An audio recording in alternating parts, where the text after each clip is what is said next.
LESCO mafia, LESCO mafia, ظفر Ullah Sangi, Zafar Ullah Sangi, Irfan Ghafoor, D C M Irfan Ghafoor, D C M Irfan Ghafoor, X airport Lakhpat, X airport Lakhpat, X airport Lakhpat, X airport Lakhpat, X airport Lakhpat, Irfan Ullah Irfan Ullah Sangi, Zafar Ullah Sangi, Zafar Ullah Sangi, Zafar Ullah Sangi, S C Nishtar, D C M Nishtar, D C M Nishtar town, D C M Nishtar town, Irfan Ullah Ghafoor, Irfan Ghafoor D C M, Irfan Ghafoor D C M, X airport Lakhpat, X airport Lakhpat, over reading over reading بند کرو، over reading بند کرو، over reading بند کرو، over reading بند کرو، over reading بند کرو، اوور ریڈنگ بند کرو، اوور ریڈنگ بند کرو، زائد بلنگ بند کرو، زائد بلنگ بند کرو، زائد بلنگ بند کرو، زائد بلنگ بند کرو، اوور ریڈنگ بند کرو، S C Nishtar, S C Nishtar, S C Zafar Ullah Sangi, S C Zafar Ullah Sangi, D C M Irfan Ghafoor, D C M Irfan Ghafoor, X airport Lakhpat, X airport Lakhpat, X airport Lakhpat, X airport Lakhpat,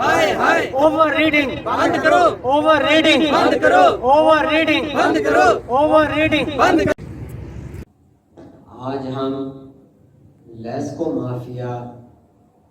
کے ظلم سے بچنے کے لیے Ashiana interchange ring road Lahore پر احتجاجی مظاہرہ کر رہے ہیں۔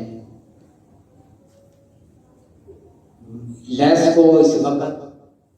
ایک مافیا کا روپ دھار چکی ہے۔ لیسکو مافیا کی سرپرستی ایس سی نیشٹر ٹاؤن ظفر اللہ سانگی اور D C M Irfan Ghafoor, x C M Kot Lakhpat, یہ اس مافیا کی سرپرستی کر رہے ہیں۔ چھوٹے ملازمین اوور ریڈنگ ڈالتے ہیں، زائد بلنگ ڈالتے ہیں، ناجائز بل ڈالتے ہیں۔ جب عوام ان کے پاس بل ٹھیک کروانے کے لیے جاتی ہے تو یہ افسران جو 18ویں 19ویں گریڈ کے افسران ہیں، یہ افسران عوام سے بدتمیزی کرتے ہیں، بدسلوکی کرتے ہیں۔ یہ لوگ بل ٹھیک کرنے کے بجائے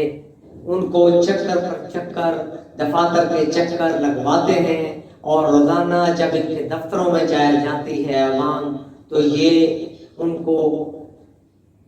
چھڑکیاں دیتے ہیں۔ ان لوگوں کے ظلم سے بچنے کے لیے آج ہم یہ مظاہرہ کر رہے ہیں کہ حکومت ان لوگوں کو، ان تینوں 18ویں سکیل، 17ویں سکیل، 19ویں سکیل کے افسران کو نوکریوں سے فارغ کرے، عوام کو ان کے ظلم سے بچائے۔ پچھلے دنوں انہوں نے ایک خاتون، بیوہ خاتون کو 2100 یونٹ کا بل زیادہ ڈالا۔ اس بیوہ خاتون نے 1 مہینہ ایکسچینج کے دفتر کے چکر لگائے۔ پھر مجھے کہا پچھلے 2 ماہ، تقریباً 1.5 ماہ سے میں ڈی سی ایم عرفان غفور اور S C Zafar Ullah Sangi, x airport Lakhpat کے دفتروں کے چکر لگا رہا ہوں، اور یہ لوگ مجھ سے بھی بدتمیزی کر رہے ہیں۔ مجھے کئی بار ان لوگوں نے ٹھیکیدار، کمیشن ایجنٹ بھی کہا۔ ان لوگوں کو فوری طور پر نوکریوں سے برخاست کیا جائے اور ان کی جگہ صحیح ایماندار لوگوں کو نوکریوں پر رکھا جائے۔